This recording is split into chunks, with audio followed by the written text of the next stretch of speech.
Alright, before we start, we're going to get into the directions on how to do this. These are filled noodles. These are something from my grandmother.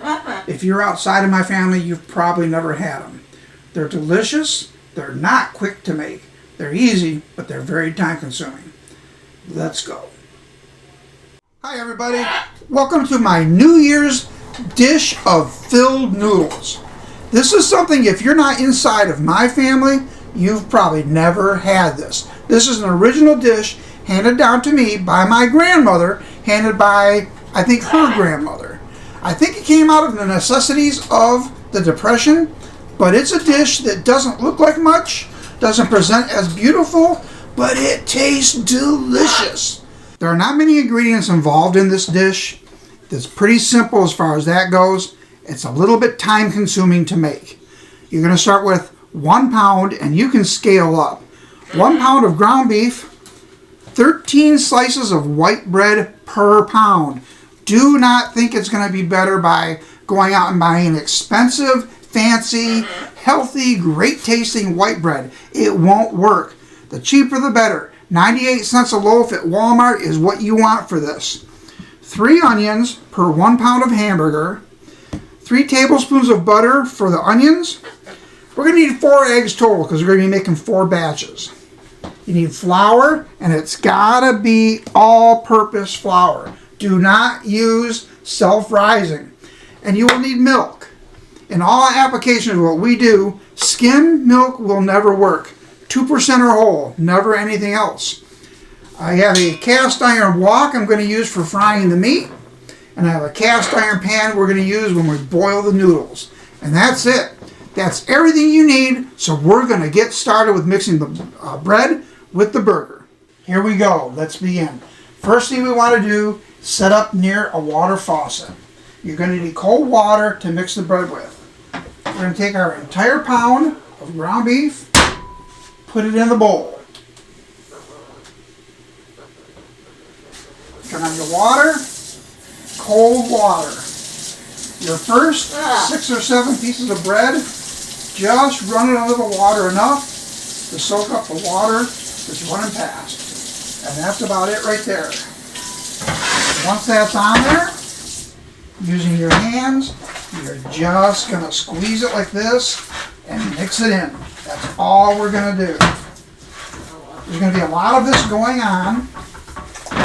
You don't want a 100% mix. You want to be able to see some of the bread in the mix. Your hands are going to get covered. It's okay. Now, you want it to be a little bit moist, but not too moist. So now I switch to a 2 and 1 water mix. Like that. All 13 pieces are in there now. What it comes down to pretty much is the last 2 pieces are dry. And we mix. That's all we do. And we're going to do this for a couple minutes. If you feel like you're a big hard piece of bread, you can break it up with your fingers, but those are going to be kind of tasty when it's cooked.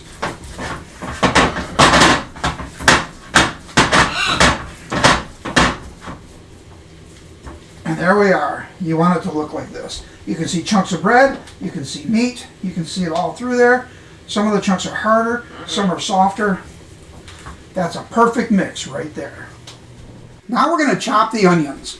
This is not a fine grain onion chopping contest. We're just going to cut them into chunks. You want big, meaty, chewable pieces of onion to be in there. You want it to be able to be identifiable. So, this is a nice cutting board, got to me by my daughters for Christmas. If only one of them would take their wood burning kit and burn the letters so it could be seen better. We're going to flip it over so that nothing sticks inside those grooves. And we're going to start chopping our onion. Like I said, these onions here, we are never, ever, ever going to chop them fine in this video. Here we go. Chunk, chunk, chunk, chunk, chunk. That's it. This is the equivalent of a chopping board.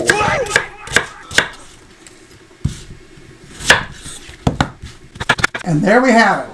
Our onions are chopped. Let's go back to doing some cooking. We're gaining on it. Now, a lot of times you can cook onions in olive oil. Never for this recipe. Do not substitute. It won't taste right. Trust me. We're going to turn our wok. It's cast iron. You can use a cast iron skillet. I don't get to use my cast iron wok very often. It was a birthday present, so I'm going to use it now. 3 tablespoons of butter. You want to let that just move around a little bit. It'll melt. And once that's melted, we'll throw in the onions. All right. Here's what we're going to do. You do not have to wait for the butter to melt all the way. Get your onions in there now. Usually I insist on the sizzle. You're starting to hear it. It's okay. Not in this case. Because we don't want to cook these brown too much. We want them to just end up being a little bit brown. Oops. That's okay. We want them to be translucent brown. So brown on the edges, but you can still kind of see through them. Okay? Okay. Alright, we'll be back. Alright, we're going to look at our onions now. They've been cooking for about 5 minutes. One of the reasons we want to put it in while the pan is still cool, hot enough to melt butter, but not hot enough to really cook the onions, you want those onions soft. You want to be able to get them brown and soft. It's what Grandma always said to do. That's what we do. So look over here. We're halfway there. You can see they're starting to brown, but man, are they soft. We're going to cook them for about 5 more minutes. Hey, where'd your grandma get this recipe from? As I explained in the video of the beginning when I first introduced it, my grandma got it from her grandma. And I think it developed during the Depression era when things were hard to find and you only use what you have laying around. So this is a family recipe, didn't come from anywhere else? If you're outside of the family, just like I explained in the beginning video, if you're outside of my family, you've probably never had it before. Stage 3 of the onions. We're going to add pepper. This dish is going to get a lot of pepper. If you don't like pepper, don't substitute anything else. Don't eat it. It doesn't get salt. It doesn't get any other seasoning. Pepper is the only seasoning. Don't put in the pepper in the very beginning because you can burn the pepper. You can smell it burning. We are almost there. Now, we mixed in the pepper. We're going to go 1 more minute and we'll be done and we'll start cooking our beef. Alright, we've let it go for another minute. We're going to turn off the burner. We're going to lift our pan, which is going to be very heavy because it's a cast iron pan. And what we're going to do is try to get all of our onion into a bowl. I'm going to make a mess because this is the heaviest cast iron thing I've ever owned. And we're just going to scrape until we have all of our onions out. Now, I have somebody in my family that doesn't like onion. So I'm going to have to wipe it out. Whoa, where did that flour come from? I'm going to have to wipe it out a bit and get all the onions out. Once I do, you don't want to wipe out all the pepper and butter that's in there. We're going to use that. So let me clean this out and we'll get started with the hamburger. Now time for the filling. We're going to turn our burner back on to a medium heat to start. We're going to turn it up in a second. Those are very hot. I advise you use a mat instead of your hand. Drop in all of your hamburger at once. Now, if you're going to be doing a 2-pound or a 3-pound, I sometimes do 5 pounds. Cook it 1 pound at a time. It's much easier to manage. So, back over here, we're going to spread it out. What we want is the browned, crispy part that cooks against the pan. We're going to leave that on medium. And once it's done, it doesn't take long to start browning up, but it takes a few minutes for it to get sizzly brown. So we're going to leave that just like that for about 2 minutes. Okay, are you helping? Here's your pay. All right, sit over by the door and keep us safe. All right, it's been 2 minutes. We're going to go back over here, hold our cast iron, and scrape it from the bottom. It's gray. It looks like gray hamburger because it is. This is the part you want to get. This is the part that's time consuming. Just scraping it away from the cast iron. If you see that brown from where it looks like it's almost burnt or overcooked, that's what you're going for. There is so much flavor in that browning. Now, I'm using just a wooden spatula to move it around. But this is why I said we want to cook in cast iron. We can use a metal spoon, spatula, whatever you like, and you're able to scrape it free. The hotter it gets, the more it'll come free. We're going to let it sit. We're going to turn it up to high now and keep repeating the process. We'll be back. Are you being cute, Zoo? Hi, Zoo. Come here. Oh, where'd she go? Kiss, kiss, Zoo. Kiss, kiss. Zuzu, come here. Come here, Zuzu. Come here. Zuzu, come here. Look up there. What is that? Look up here. Zoo girl. You got a toy. You got a baby. You got baby? Oh, you taking the baby to Joe? Show the baby to the camera. Here she goes. All right, we've been cooking a total of about 10 minutes now. Remember, we turned it up to high after the first stirring. And here's why. By turning up to high, it starts to brown more and separate. This is where you really want to separate. You can see it's coming off in flakes now. It looks burnt. That's where the flavor is. Okay, we're going to do this probably 2 more times and then take it off. See you in a bit. All right, we're going to make some noodles now. There's a mixture that works every time just right. 1 3/4 of flour. Remember, all purpose. There's 1.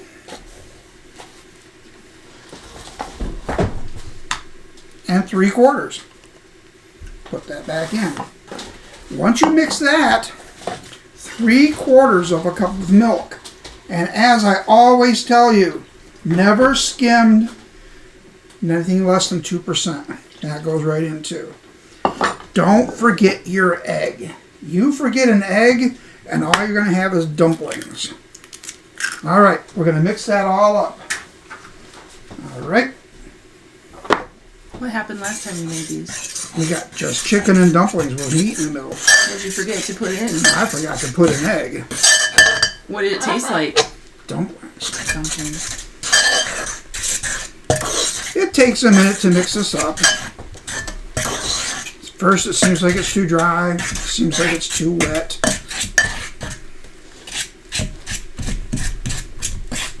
Get all the egg mixed in.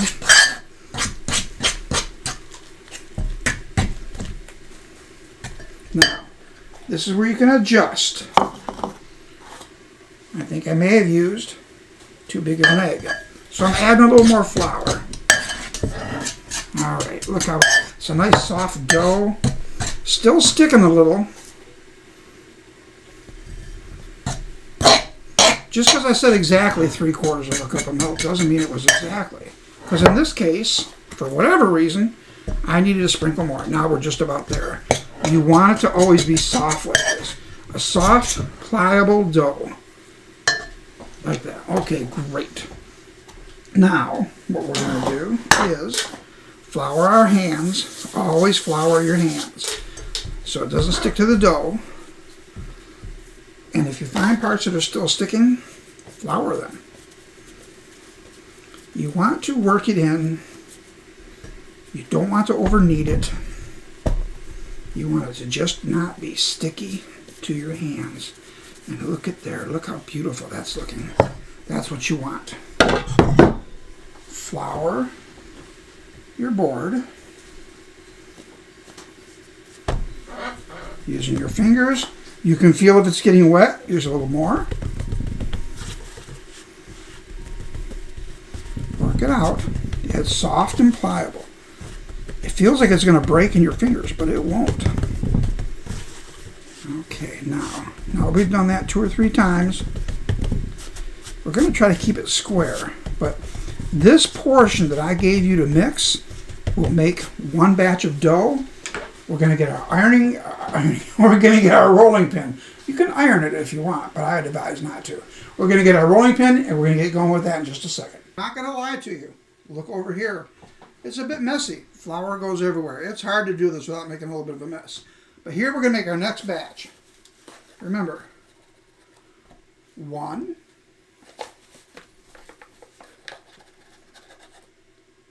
now we found out last time that 1 3/4 was a little bit dry.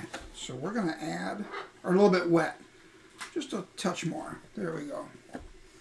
Now with our milk, again, I'm going to remind everybody, never use skim or low fat, anything that's too watered. You need a little bit of fat in there. Put in our 3/4 cup and our 1 egg. And why do we add an egg? Who knows? Because if you don't add an egg, you're just going to have dumplings. Yes, I did that. Okay, here we go again. Mixing. Mixing. And mixing. After that, we're going to mix a little more. It'll all mix in.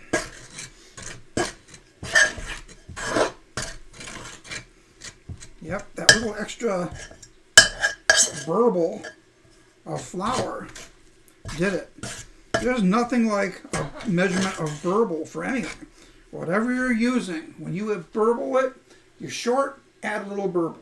You got too much of something, take a little burble out. That's perfect. So, it's soft. Cover it with a little bit of flour. There we go. So, we're going to move it around in the bowl, get it loose from everything, find out where the spots that have too much egg or something showing still. We're going to flatten it. Now again, that's perfect. Look how that moves around in your hand, how easy that is. All right. Put that right in, move it. Just like before. Flour.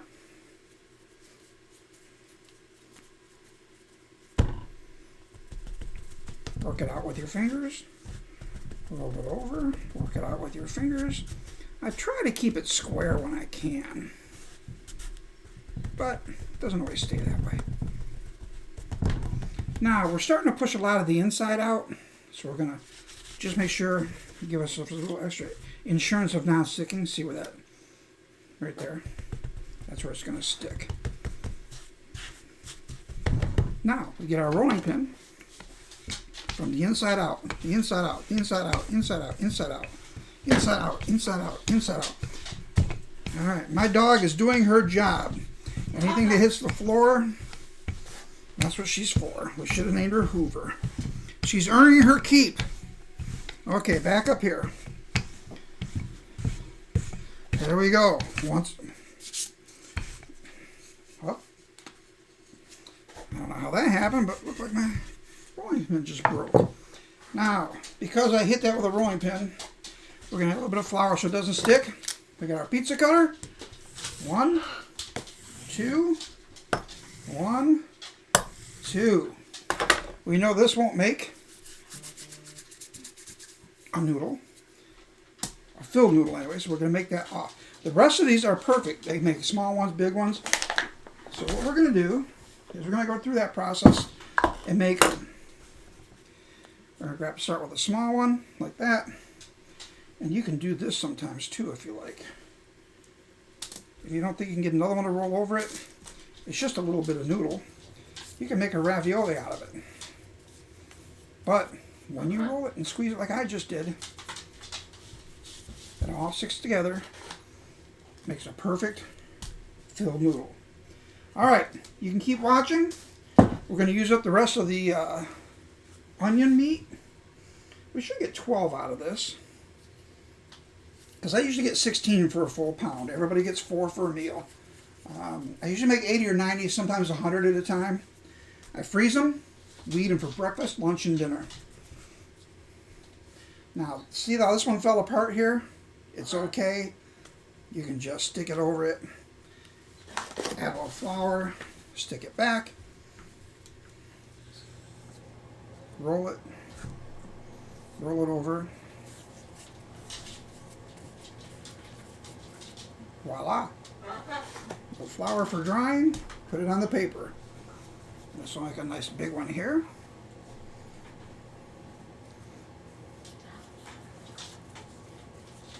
Right over. Voila. I wonder what voila means. Voila. I don't know. Somebody should look that up and tell me. Alright, one more.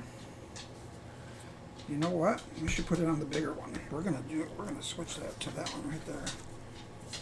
And we're making a mess while we're doing it. It's okay. These are the same messes you see on other videos or that you don't see. Other videos make those messes, they just edit them out. We're at home. We have a Hoover. There. We got 12 out of it. I'll have to make a small one. Everybody gets 4 per meal. And when we're doing the same thing with the batch that doesn't have onion, there's no difference. Boil them separately and cook them separately. We'll do that in a couple minutes. I'm going to finish here. Then I'm going to make the ones with no onion. And we're going to show you how we boil them.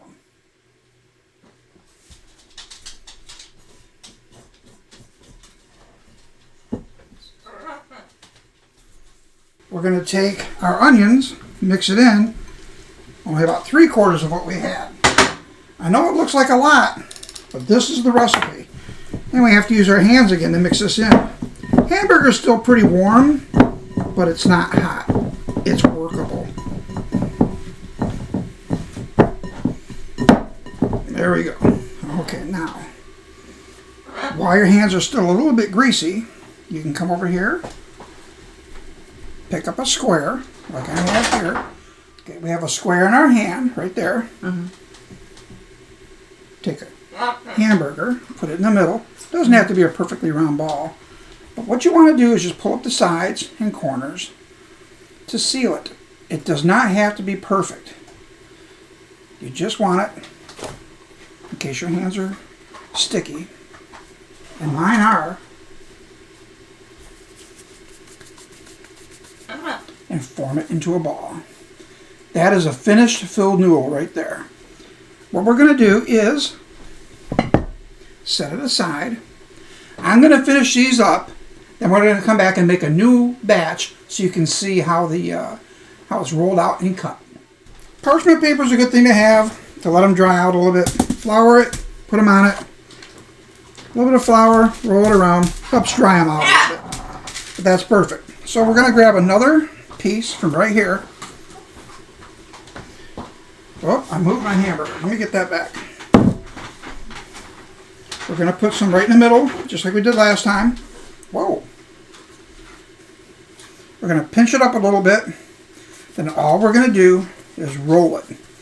It'll squeeze together because we're using a very wet dough. If you see parts where it's separating and you don't like it, you can pinch them closed a little bit. That's fine. A little bit of flour. Dry it. Set it. Keep repeating that process over and over until these are all used up. These end pieces here that are too small, I like to just roll them out, make a little bit of a noodle. It just adds a little bit of noodle for your what's going to end up being like a soup. Those will all be right there big enough. Alright, we're going to finish this up. We're going to make another batch of noodles in just a minute. Now we're down to the favorite part. Cooking the final product so we get to eat it. The water is hot.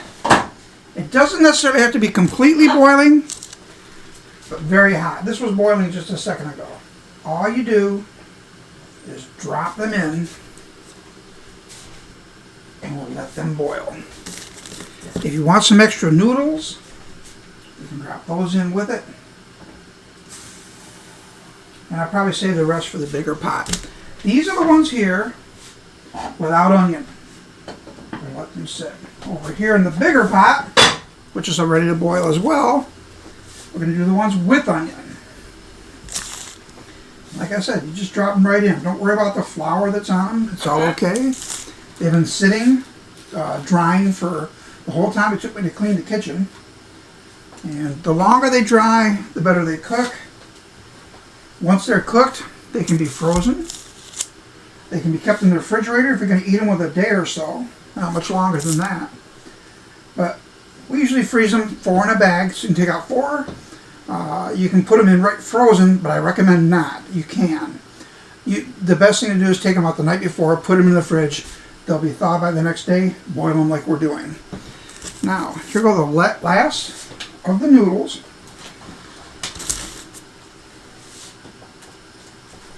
And we're going to let that boil for about 15 minutes. After about 15 minutes, we can check and see how it's doing. It's always best to break open one into the water to kind of help start making a gravy. You can wait until you put them in a bowl and then break open one in the bowl. Eat them with pepper. If you want salt, you can add salt to it, but I think you'll ruin it. And there we go. That's what we have right now. The next thing we're going to do is eat them. All right, this is it, folks. This is what we've been waiting for. They've been boiling, they've been cooking, and they're ready. They're not much to look at right now. These are the no onion. We're going to take those out of the pan. And right over here. We're going to take a spoon. We're going to break them open. Oh, they're delicious. That turned out perfect. Now, I put pepper on mine. You can put whatever you like on them, actually. My grandma was really against salt. You had to hide if you wanted to put salt on it. Pepper is the key. Gives it its flavor. It's not a great presentation. It's not a great flair of, oh, look at that. But they taste delicious. So, if you have any questions, let me know. I hope you enjoy this. And please, like and subscribe. Everybody says that. Everybody has to say that. That's the only way I can grow. Thanks very much. We'll see you next time. You're up to something, I can tell. Like what? Okay. All right, just take a bite. No, I want to do an introduction first. I want to say, this is what we're going to make, and then we'll go back to do that part. All right, go ahead. All right. You're awesome. Go ahead. All right, here we go. Hold them up. Oh yeah, that was a good one. Yep. Act like you're taking a bite. Or take a bite. Oh yeah, that's pretty good. Oh! Is it hot? Oh, those are good. They came out perfect. Oh my God, you're going to love them. I'm going to make a gravy out of them. I'm going to put a ton of pepper on them. Pepper is the key. All right, there we go. Let's eat.